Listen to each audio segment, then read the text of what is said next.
All Hit Radio.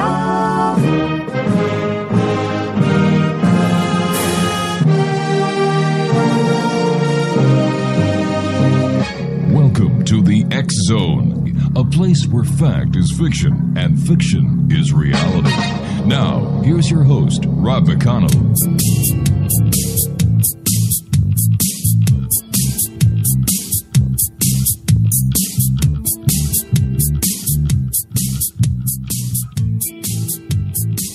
And welcome back to the X Zone, everyone.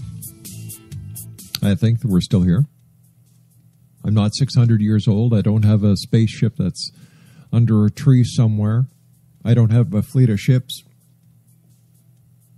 I just have me and you, the members of the X Zone Nation around the world, listening to us on the X Zone Broadcast Network and on Starcom Radio Network.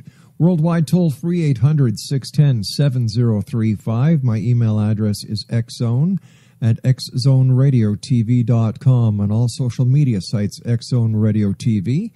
And our main website, where you can listen to the X-Zone 24/7, 365, www.xzoneradiotv.com. Joining me now is the one and only Corey K. And Corey can be reached at xzonetechzone.com. And Corey K, hey, how's it going, my man? Hey, how's everything going with you? Do you want the abridged version or do you want the nice version? How are you doing after that last segment? I needed to take my meds. Oh, man. Yeah, that guy was something else. Yeah, I got an email from a listener saying, why are you so hard on people, Rob? It's very simple. I don't believe everybody. Like, What is wrong with saying, with questioning people instead of just saying like a number of the other shows do, oh, really? Wow. Really? He was quite the storyteller, but I think we would have noticed if 300,000 people got sucked out of, government workers got sucked out of holes. Yeah, I do too, and I think that we all would have heard on every major media around the country that 380,000 Russian troops landed in Denver, Colorado. Oh, yeah, for sure. So what's new with you, my man? Oh, plenty. We have the stock market collapsing. We have this Ashley Madison hack. The Buccaneers are getting ready for preseason, all kinds of good stuff. All right, let's talk about, first of all, I installed Windows 10. You know what? What happened? I love it. Yeah, me too. Corey, I did not have one problem.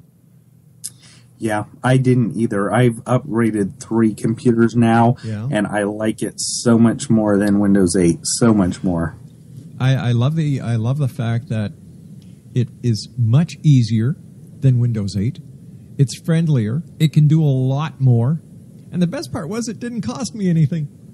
That's right. I like that free upgrade, and you can even test Cortana if you're so inclined. I know a lot of people aren't going to use that, and I don't use it much, but if you ask Cortana, what is your major malfunction, she'll reply back with something like, I can't believe you asked me that.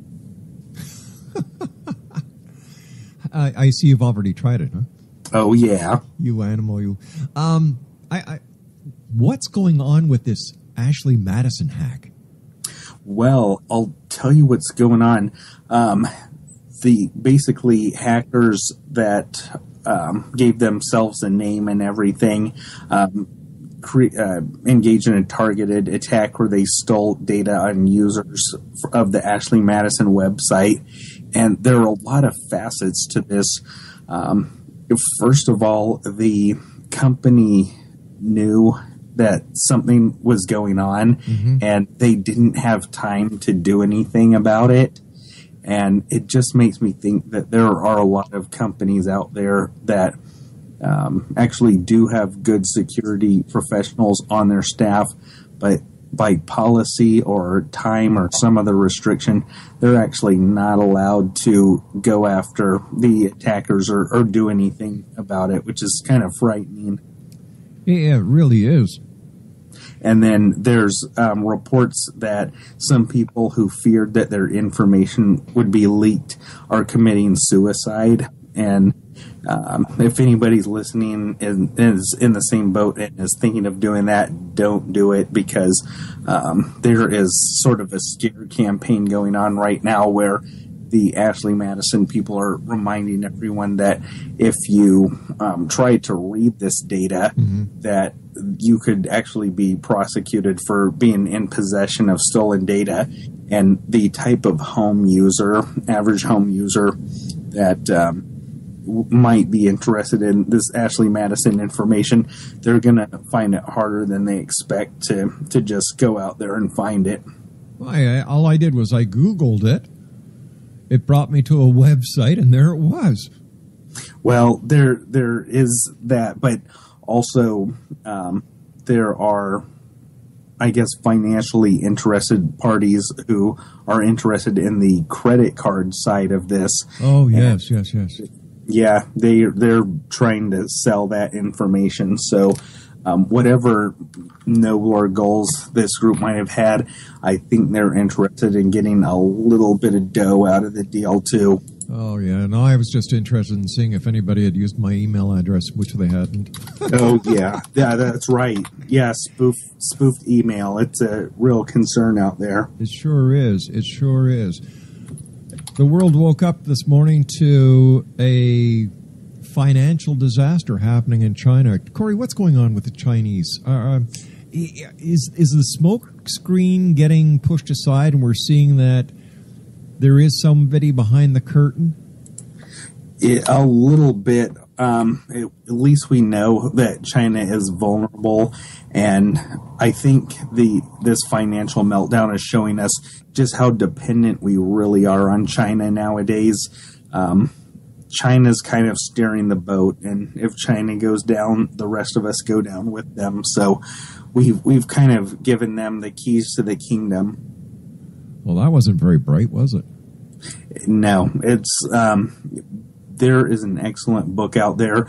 I believe we've had the author on air in the past, but it's called The Global Race to the Bottom, and he explains in the book how basically we in the past we had job creating export industries, and we didn't do that this time around. We weren't smart about it, and now we're facing the consequences. Do you think it's going to get worse? It's actually probably not going to be as bad as we think. We're probably going to go through a financial slump. I guess the whole financial industry, it actually rose faster than anybody expected after the global recession, and it was actually out of proportion to reality. There weren't a lot of good reasons why the financial sector should have done that well, other than people thought it would collapse completely, and it didn't. So the financial sector really showed its resiliency. But if bad things happen in China, they happen to everyone now. We're starting to see that. We might see a slowdown. We might see a recession in Canada, a lot of European countries. I don't know about the U.S. It's kind of iffy if we're going to see a recession next year, but we're going to feel the effects. And I think at some point China's going to rebound, and the rest of us are going to bounce back with them. Now, something that I find rather strange that nobody has made mention of today, and I've been listening to all the major news medias, is a couple of months ago it was discovered that China was building islands 600 miles off of mainland China, putting Chinese forces within striking distance of the United States. Now, if this stock fiasco is a diversionary tactic, isn't it possible that taking the fact that their dollar is dropping, the tensions are rising militarily, that this could be an onslaught to something more devious than people are expecting? It is possible, but I think that the U.S. is still in a strong enough position that an attack on us like that would be foolish. If you think about it, to engage in a wholesale attack against the U.S., they would have to take out our nuclear capabilities. Yeah. They would have to take out a lot of our infrastructure. But they have been successful at hacking. So if we take the financial situation, Corey, and its effect on Wall Street this morning, the fact that they have hacked into the government personnel and personnel employment office and have all those records, that they've already gone into several of the financial institutions and hacked them, and now with the buildup of these islands, I don't know. I'll tell you what it will be the equivalent of, and I don't know if it's going to happen in my lifetime or the next. It's hard to say, but it's going to be the global equivalent of one of these Las Vegas casino heists that you see in the movies. But we're seeing little bits and pieces. We're seeing how these electronic cars and internet connected or network connected cars can be hacked. So. There's a lot of damage that they can do. I guess the reason that I say we're still okay now is they haven't annexed Taiwan just yet. They're not quite in the position where they're willing to try that, but they are definitely conducting a buildup, and it is scary. Well, I was glad to see that North and South Korea today had their meeting, and that the tension has certainly downgraded. That was something we were watching rather closely because it's just nuts. But the world is nuts these days. The world is really nuts. And like I was speaking to the last guest, there's so many people that have their heads in the sand and their butts in the air, waiting for these extraterrestrials to come and save them, and those who believe in religious philosophies are waiting for the second coming of their Savior. Is this what society has come to? We created a problem, but we're going to let the Savior or the extraterrestrials solve it. Yeah, I know. It does seem like people are still looking for the great Savior. Yeah. And I think it was funny that he said his message was a message of hope. Hope that 300,000 government workers won't get sucked out of mysterious holes. But the world is nuts, and I think the last guest went along with it. Yeah, Corey, what I couldn't understand, he was very secretive about his identity, about who he really was. And it took us less than 15 minutes to build up a complete profile on him. Yeah, exactly. Now, if we can do that with our limited resources, all right, so we don't have limited resources, but you know what I mean. Oh, yeah. The alphabet companies have a bit more resources than we have. Oh, wait a minute, we use those sources, don't we? Okay, but anyway, if we could do it, anybody could do it. Well, maybe not everybody, but the people in higher places could. So I don't understand why the cloak and dagger routine. Yeah, it makes no sense. And we can't even count on Jared Fogle to save us anymore, can we? No, we can't, my friend. No, we can't. But listen, speaking about saving us, you're in Florida.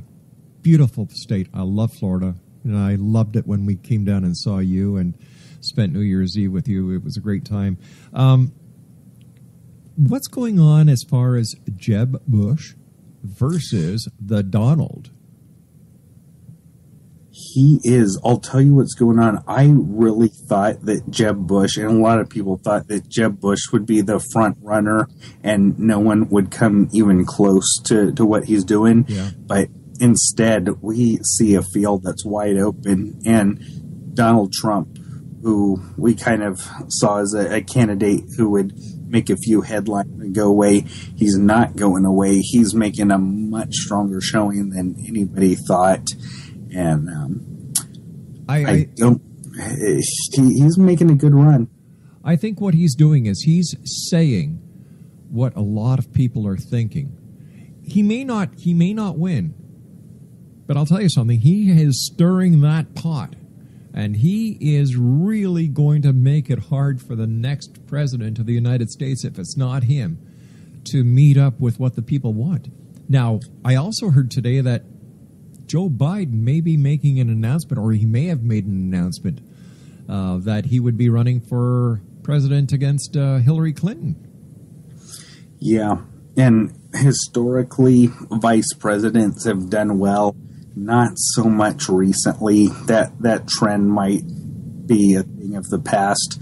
But the field is very divided on both sides, and in contrast to the previous 3 or 4 elections, I have no idea who the front runners are going to be before this thing is over. So it'll be an interesting year on the electoral front. What are the people of Florida saying with the way that Jeb Bush is actually showing? I listen to him, and it's like, you want to be the president of the United States? Now, wait a minute. Let me say something. Maybe I shouldn't say anything because, number one, I'm not an American. But as a spectator watching, because it's on all our channels up here, he's as interesting to listen to as watching paint dry. And it's scary. You would think, being in Florida, that I would run into a lot more people who say they want to vote for him. Yeah. But the people I'm hearing that are planning on voting for him are actually disaffected Democrats for the most part. Most people that I'm talking to, they are actually, what they'll tell me is they want to vote for somebody who isn't even running, somebody who's not even in the race. So there is not a lot of interest in current candidates. But yeah, the Trumpster is generating some conversation, that's for sure. Yeah, I watched the first debate, and I think Fox had that whole thing with what was her name, Kelly? Oh God, I forget her name. Me too. Yeah, the way that she attacked, and I saw it as an attack, Donald Trump. What the hell was she trying to prove? It seems that Fox had an axe to grind. I'll tell you what is scaring them. He is taking attention away from their candidates that they would like to see, the Marco Rubios of the world.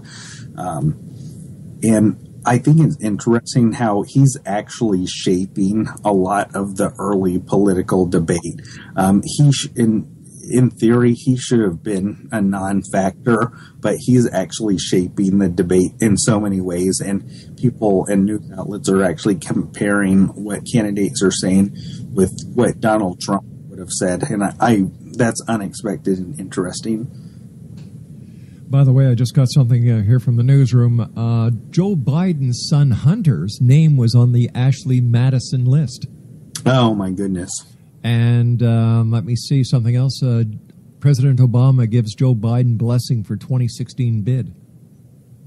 Yeah, it is a game changer because the Democrat field, it's already pretty well divided, and now you have two pretty strong candidates going against each other. So you're going to have a current president endorsing one candidate and a former president endorsing another candidate who happens to be his wife. So, with reference to Hillary Clinton's server, her private server, that is now in the possession of the is it the Department of Justice or the FBI? Yeah, probably both. Yeah. How long? If she had someone with considerable experience working for her, would they be able to erase all this data from her hard drive, or would the experts be able to reconstruct it? This is an interesting case because they could erase it, but because it's such a high-profile case, the data recovery experts would likely be able to recover it. In fact, the only way to ensure destruction in this case would be to physically destroy the device. And even then, because of how high profile it is, you might be able to get the resources to kind of piece together the fragments. It wouldn't be an easy job. It would be unprecedented in a lot of ways, but in most cases, the money and interest just isn't there to reconstruct data once the device is physically destroyed. But this is a rare exception where they kind of have a blank check to spend what they need to reconstruct it. So in that sense, data destruction is never permanent. But, for most people, if they delete data, do a secure wipe, and unless somebody's very intensely interested in rebuilding that, then they're not going to have the money to do it. Now, I remember when we had one of our hard drives crash here, and I contacted a data reconstruction company in Toronto. They wanted something like $4,000 or $5,000. Yeah, and I said it's cheaper for me to buy all the software again. Yeah, we get that question a lot, and I tell people unless the data is worth hundreds of thousands or millions of dollars, it may not be worth your while. So listen, when it comes to computer technology, what's new on the horizon? How is the battle going with Apple? What's going on with Android? Why can't Android users use Flash? That is my question. Flash is so vulnerable that they've decided to turn it off, and Google's decided to turn it off, which is also on Chrome. They've decided to turn it off. Firefox has decided to turn it off. Every single day when you read the exploits that exist against different computer and software technologies, Adobe Flash is always at the top of the list. So the question for me is not anymore why they don't use it, although that was definitely an annoyance for me when I was an Android user.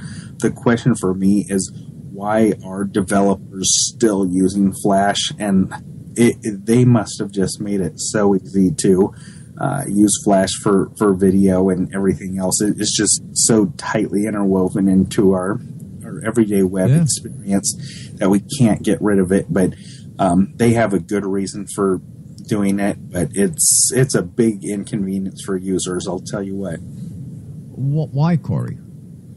I'll tell you what's curious to me. Okay. Adobe Flash once upon a time was a good idea because it was the best, easiest way to get video onto websites. Right. Now we have HTML5, and HTML5 lets you put the video directly into these websites without going through Flash.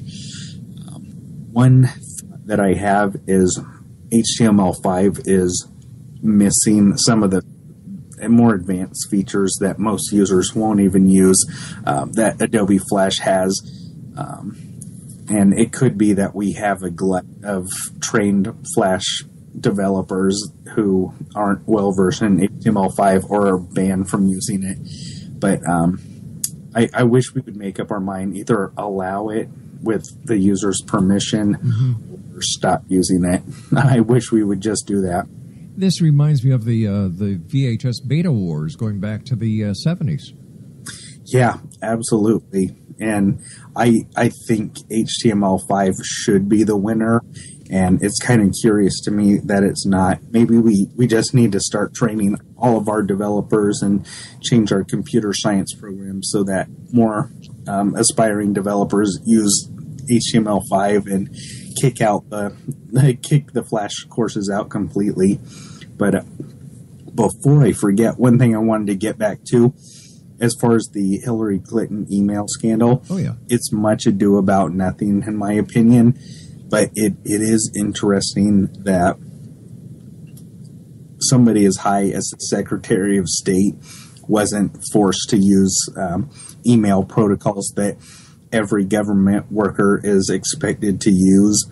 But then again, with the Ashley Madison hack, we found at least 12,000 government workers using their government email address for that. You're kidding.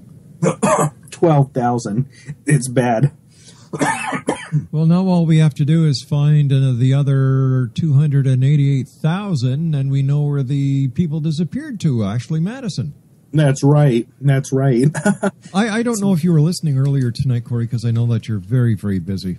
And hey, Bal, I appreciate you taking time to join us. It's always great having you on the show. It reminds me of old times. You and I go back a long time. Oh, yeah. Yeah. I had a lady on.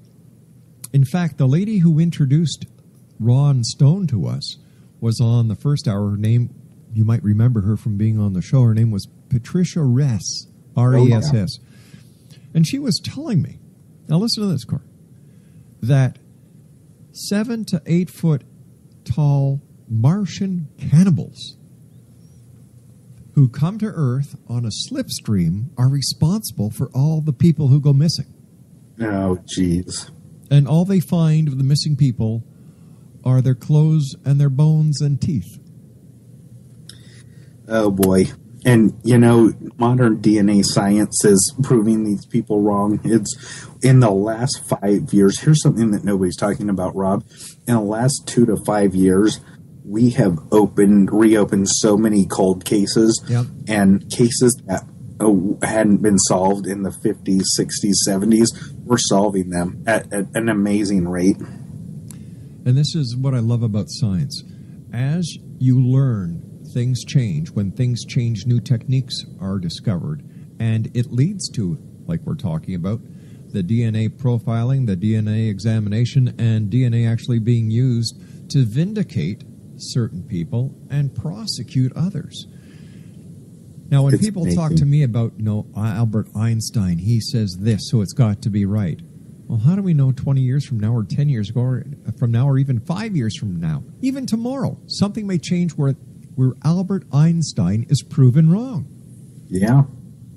Like, what the heck? We're not perfect. Life is a learning experience. So if we look at life as we've lived it, we can see there have been a lot of changes that we refuse to acknowledge. For example, let's use the old one that I always used to use, Corey. Christopher Columbus did not discover North America. We know for a fact that the Vikings were here. The Irish monks who got drunk and rode missed the pub. No, they came, and yet schools refused to change. Like Christopher Columbus discovered America. No, he didn't. Yeah, they don't want to change the narrative. Exactly. Speaking about changes in school, have you heard this one, my friend? We have teachers up here in Canada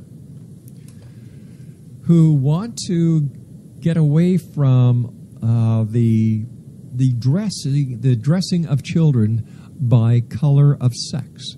For example, little girls should not wear pink, little boys should not wear blue, because what you're doing is it's called gender identification. And if there's a gender problem within the child, such as they are experiencing transgender feelings in kindergarten, they should not be classified as boy or girl. Yeah, that is happening here. It's a major change, and I'm actually pretty amazed. I'm seeing documentaries and hearing stories from school, but there are entire sports teams including football, American football teams, where you have boys and girls playing together because they don't want to make any separation between genders anymore. I enjoyed the old days when girls were girls and guys were guys. I enjoyed the mini skirts. I enjoyed a woman who looks like a woman. I like treating a lady like a lady should be treated in my books. And unless I'm wrong, the Bible said Adam and Eve and not Eve and Elizabeth or Adam and Steve. What's going on? This is an interesting issue that made me actually think of ISIS before. In a lot of Islamic countries, they are actually reacting to a lot of this change that they don't understand, and they want to bring all of these societies back, not even to, the mid 20th century. Yeah. They want to bring them back to traditions that are hundreds of years old, and it seems like in the whole world we're kind of sandwiched in between the two. Yeah. There's rapid change going on, and there's a lot of people like the ISIS people that want to drive it way back. I don't want to drive it way back, Corey. Hey, listen, I was very happy to hear that two young soldiers, female soldiers, passed the training for the Rangers. Yeah, Rangers. Yeah, fantastic. I believe that a woman or a man, if they do the same job, should get the same pay. I'm for that 100%. In my household, we share everything, the responsibilities, the workload. Mind you, I try to do more because I know how hard Laura works as a nurse. But she's a lady, and she'll always be a lady. No, I don't know. Am I too old-fashioned? It's not even that. It's just we've gone to this extreme where I was actually taught later in school that biological differences are largely an illusion, and I just don't think that's true. I think that people don't have a proper appreciation of modern genetics, and when you say things like that, you are going too far. Honestly, I'm going too far. No. When you say things like there are no real biological differences between people, I think that's taking the argument too far. I think so. I look at the world around me, and I say to myself, is this why my parents thought the way they did, that I call them old-fashioned fuddy-duddies? Is it that the change that we're subjected to makes no sense? And God, society today is whacked. It really is. Like, I was talking to somebody earlier tonight about the Jerry Springer show or the Maury Povich show. Who in their right mind would want to go on national TV to have their DNA tested to see who's the father of their child? In front of national audiences. Yeah, exactly.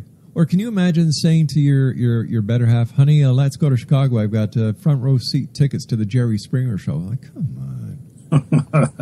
I would not do that. No, neither do I. Neither do I, because neither one of us would live to get that far. Hey, speaking of blast from the past, yes. I saw a headline today that reminded me of how far back you and me go.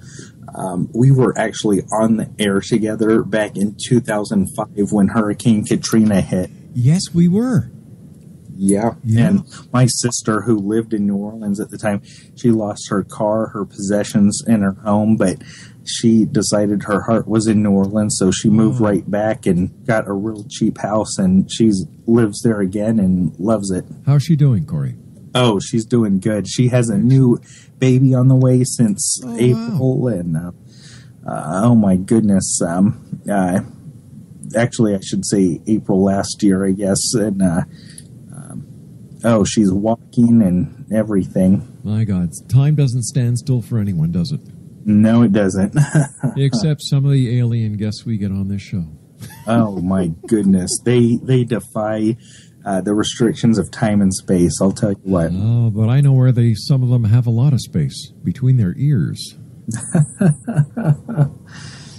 Yeah, I'm still looking for the psychic who can predict the winning lottery numbers or where the gold mine is, or something to prove that psychic abilities really do exist. I'm still waiting for somebody to knock up the front door and have an extraterrestrial in their hands or part of a...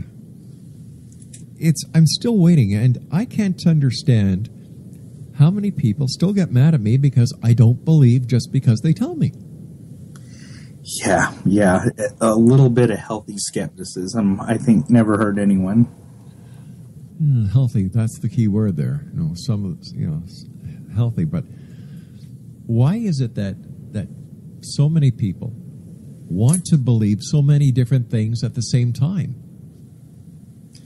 I think it's kind of tied into what we've been talking about. The amount of change that people are asked to absorb nowadays is just phenomenal. I think even though this was considered an accelerated pace, the change that people were asked to accept between, say, 1700 and 1900, it was a lot less than the change people were asked to accept from, say, 1950 to the present. And it seems like it's increasing all the time. And I just don't know if we were biologically meant to cope with all the change. And well, not only all the change, but all the data that we're inundated with on cell phones, on your laptop. God, like I'm sitting here at my desk in the studio. There's 1, 2, 3, 4, 5, 6, 7, 8 computers going, and 2 TVs, one with CTV News going and the other with CNN on it. Yeah. And I'm helping students on the side with their database classes, and I'm asked to take different things like we'll just call them outdoor outings, outdoor scavenger hunts, and I'm asked to take those experiences, translate them into something that can be measured, and then link it all up to some sort of a database. And that's what I'm helping them with on the side. But when all of your experiences are tied into that, it gets to be too much. I think that there's way too much data, way too much information, way too much accessibility to instantaneous communication that we're not giving our mind the ability to properly process. I don't think our minds are developed to the point where we can actually process all the data that we're inundating it with intentionally and as like secondhand smoke, secondhand data. That's right. I like that. I like that idea, that analogy. You can use it, my friend. Oh, yeah. Oh, yeah. It's just, it just boggles the mind that, and then you've got people who say, all right, on the 2045 initiative, this is when the computers and the humans are going to be interchanging souls, consciousness. And you're saying, what the hell is going on here? One of the big proponents of that idea, believe it or not, was Timothy Leary. He wanted it to live on forever through the computer. Well, through the computer or through the use of LSD, one of the two. Somebody asked, wait a sec, I've got an email here for you. Somebody sent it over a couple of days ago, and I know you're coming on the show soon. What is happening with the new operating systems? Because you and I were talking about quad computers. Yep. Yeah, and they hadn't heard about it for a while, and they asked me to ask you the next time you were on the show. Oh, yeah, I do have an update. There was an article just this week. The NSA has realized that these quantum computers are going to be able to rip through every encryption method currently known to us. Oh, yeah. And they're trying to prepare these quantum and other computers for that eventuality. So what they're basically saying is we need our own quantum encryption mechanisms, or the cyber attackers are going to be able to rip through and read all of our passwords, all of our data. You know what else I haven't heard a lot of lately? What? Well, first of all, I'd like to commend those two Americans and that French national the other day who thwarted a terrorist attack on a train in France. Yeah. My God bless them. I saw them today when they were getting their medal from the Legion of Honor that the French president bestowed on them. they are an inspiration to everyone. They truly are. So God bless them. I think that we're seeing that people are not going to be so relaxed, and they're not going to not want to get involved. I think that that society has been pushed to the wall far enough that we're going to start fighting back now. That's right. So I think we're actually going to enter a new period of some sort of optimism. Yeah. I think from September 11th onward, with September 11th, 2 recessions, 2 presidents that really almost unintentionally kind of polarized people on both sides of the political fence, with all the changes we're constantly on with everything that's going on. We kind of went through a sad, tired period where we were worn out, and I think we've hit the limit of that, and it's probably already started, but we're entering a new era of optimism. I see mindfulness in the headlines all the time, which is really interesting. Just got a message here on Skype from one of our listeners saying, hey, how come you guys are talking world events and politics on the X Zone? Well, I'm going to give you my answer, and then Corey's going to give you his answer. Because the X Zone revolves around what is going on in the world today. UFOs are part of what's going on in the world today. Ghosts, ancient mysteries are being investigated, and new discoveries are happening each and every day. So this is part of the X Zone. Talking about computers, we do a lot of research in the X Zone using computers. So why shouldn't we talk about it? It's an open mic, open forum tonight, so we can talk whatever the hell we want to talk about. Yeah. That's right. And there's another side of it. You would think that discussion of UFOs, ghosts, paranormal events, parapsychology, in a lot of people's minds, and I think in a lot of literature that's out there, it seems like those events are somehow abnormal, that UFOs are abnormal. But if you look around, we've undergone such a change. If I pull up the History Channel, I used to see World War II documentaries. Now I see 3 or 4 different shows on aliens and that kind of history. So we've actually gotten to the point almost where the so-called normal is abnormal, I think. Yeah. And it was a slow change, and it kind of crept up on us, but it's almost abnormal to talk about those normal things now. Do you know what I call it now? I call it parrot psychology, because everybody talks about it. Oh, yeah. Yeah. It's either that or it's for the birds, one of the two. But once again, Corey, all these years that you and I have been working together, all these years I've been doing this show, when it comes to the evidence, the proof, nothing has changed. And this is what frustrates the hell out of me. Because you have so many people saying they're doing so much research, of which they don't want to share with anybody.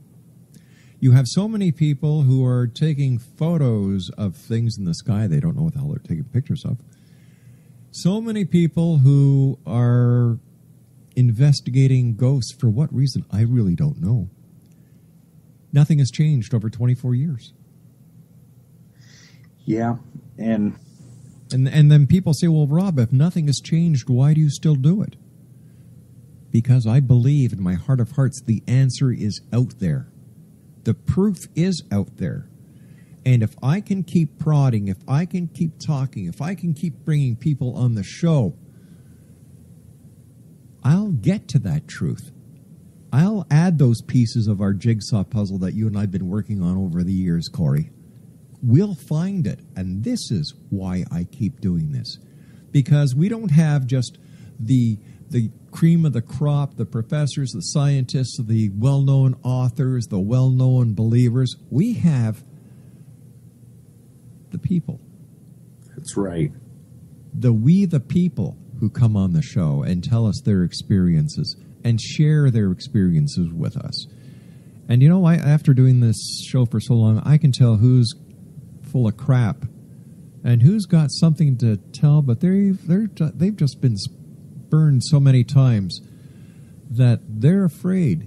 They don't want to be laughed at anymore. And those are the people who really touch my heart. And those are the people that make this show, because they are the one people a night that we touch the heart with. That's right. I want to hear from those people. Yeah. Actually, something I've been meaning to ask you about. Did you ever get any responses back to the congressmen and other government workers that you sent out? On which matter? This was recently you sent letters to Congress and the Canadian legislature. Oh, yes, on Paul Hellyer. Yes. Not one. Oh, not one response. Not one response. And what I'm doing is Canada's now getting ready for an election. So I know that when I emailed them out originally, a number of the members and ministers were on summer hiatus. So I have planned the second week of September to resend all those emails. We sent an email to every member of the federal parliament. We sent emails to all the senators. We sent emails to all the past members as well as past ministers. If they get a response, it's a win-win situation as far as I look at it. They don't comment, silence is not golden. If they do comment, well, here we go. We get a yes or no on record. Yeah. But what I am really hyped about is there's two things. There's the Wednesday, September 30th debate with Michael Horn and Stanton T. Friedman on the Billy Meyer case. That's number one. And number two, the report, the scientific document that Mitchell Townsend supplied us with, showing that a hominid, undiscovered up until this point, was actually found in Mount St. Helens area. Oh, very nice. Yeah, and we did a video. He sent us a video. We put it up on our YouTube channel. And the document, the scientific document that he and 4 other scientists co-authored over the past 4 years, photographs, evidence, and analysis, is at rel-mar.com/SBD. That's rel-mar.com/SBD. And that stands for SDB, I'm sorry. SDB, yeah. Scientists discover Bigfoot. And it's right there, and they did a fascinating job. I was able to get it on CNN iReport.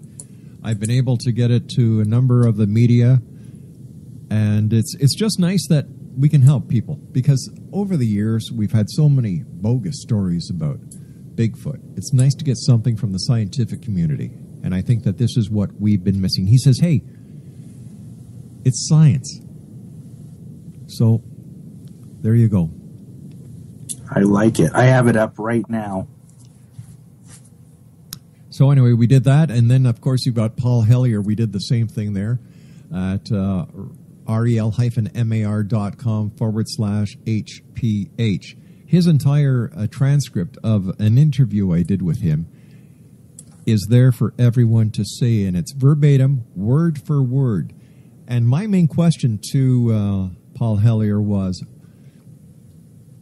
during your tenure as Minister of Defense for Canada, did you have any knowledge of, or was any information ever passed to you by a member of the military to you pertaining to UFOs over Canada? Answer, no. Not one. The only time he became interested in UFOs was after he left office and read a book that somebody had sent him on UFOs. Highly suspicious. I think so. But you know what? All politicians are suspicious to me. Oh, true. Somebody asked me, Rob, how can you tell when a politician is lying? I said, very simple, they talk. And don't trust the UN. I I can't understand why people have so much distrust. You know, especially with the UN. I don't think the UN's done anything to deserve anything but praise for what they're trying to do. It's a democracy about democracy. But they've come under fire since day one.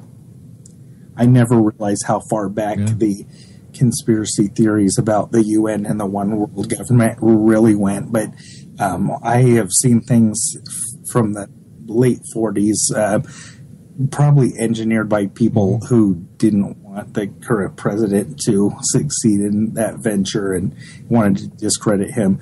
It seemed to stream from there, but later people took it as fact without questioning the facts, and here we are. Yeah, here we are questioning, and you know, when you've got people who really believe or claim to believe that the Bush family and the royal family are really reptilian extraterrestrials that they can see through the smoke screen, or the illusion that they're really reptilians. When you have people who believe in the shadow government or the puppet government or whatever you want to call it, you have to wonder, why? Is it a distrust? Is it that they're just envious of these people? The secret societies. You know, what's wrong with a secret society? It's a secret. Big deal. You know? I know that the Masons and the Freemasons who are a secret society do wonders helping kids. Do wonders helping people who have no food, no home, no shelter. I just think they're a bunch of modest businessmen who want to make a difference, but they don't need the glorification that goes along with some of the aspects of society who need that pat on the back and need the accolades. Different strokes for different folks. Yeah. So, Corey, what are you going to be up to in the next couple of weeks before we have the opportunity of chatting with you again? Oh, man, I am making sure that Windows 10 rollout goes smoothly. We're going to be helping students on the side, and I'm just going to be keeping my eye out for strange and unusual tech events. Not to mention the weird and strange stories that you and I can share here on the X Zone. Oh, yeah. All right, Corey, give people your contact info, buddy, because we're in our final 45 seconds. You can go to www.xzonetechzone.com. That forum is always open for people's questions. If you post a question there, I will get back to you as soon as I possibly can. All right, X Zone Nation. That's it for tonight. Corey K., stand by. I want to talk to you, my friend. But for the rest of you who are going to be leaving the affiliates now, have a safe evening. Take care of each other. And remember, always keep your eyes to the sky and your heart to the light. My name is Rob McConnell. Good night, everyone.